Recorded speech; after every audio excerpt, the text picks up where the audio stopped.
Governance without a ruler. You sit through 3 meetings, skim 2 dashboards, and still nothing moves.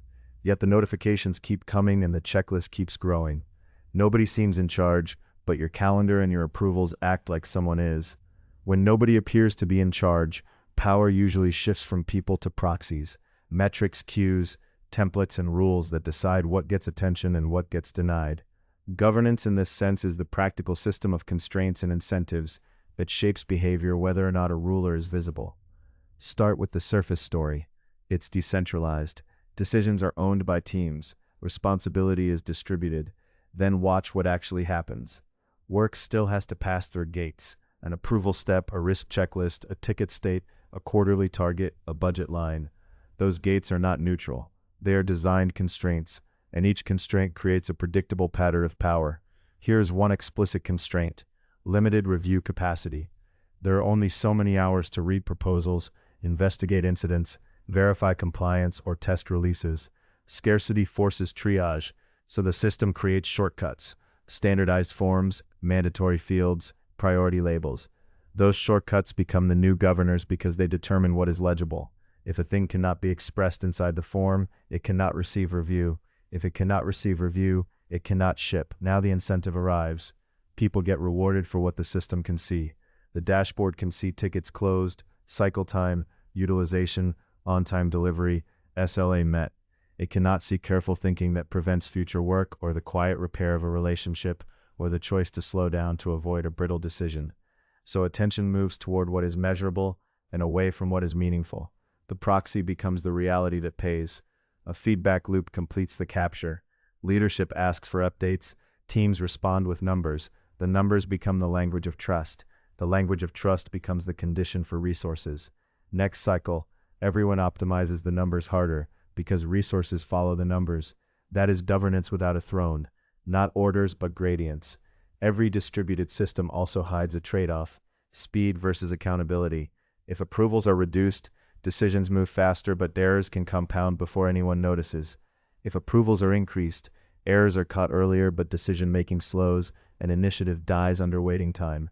Either way, the system will pick a side, and the side it picks will be encoded into process.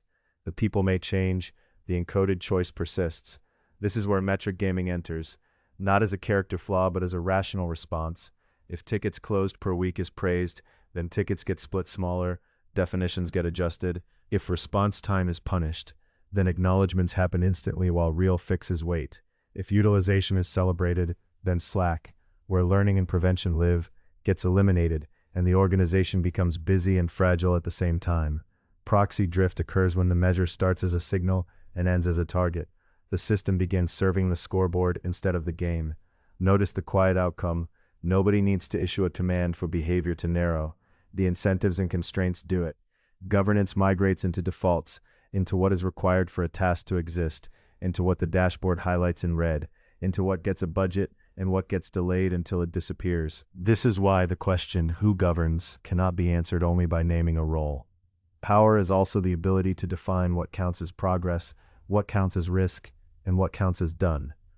When those definitions live inside metrics and workflow states, responsibility becomes ambiguous. Individuals feel accountable for outcomes they cannot influence, while the system quietly enforces the real priorities. Meaning is affected the same way. Attention is not only personal, it is engineered. If a system repeatedly trains attention toward throughput, compliance, and visible activity, then people begin to experience their own worth through those proxies. The human values that do not fit, care, craftsmanship, patience, truth-telling, become externalities, real costs that are not charged to the metric. And when costs are externalized, they accumulate in places the dashboard does not visit. Resentment, rework, silence, avoidance, brittle products, brittle trust. So governance without visible rulers is still governance. It simply hides inside what the system permits, constrains, and ignores. There's a disciplined form of reflection available here to hold up one metric that seems to run your week: tickets, hours, response time, utilization, approvals passed, and to name one value it might be erasing: truth, learning, craftsmanship, care, restraint. Not as a confession, not as blame, but as a clean inventory of incentives. Then to observe where power actually sits: in the meeting agenda, in the template, in the queue, in the definition of done, in the penalty for being late, in the reward for being fast. The goal is not comfort. It is clarity about what is governing when nobody appears to be. When the ruler is invisible, the proxy becomes the throne. So treat incentives with restraint.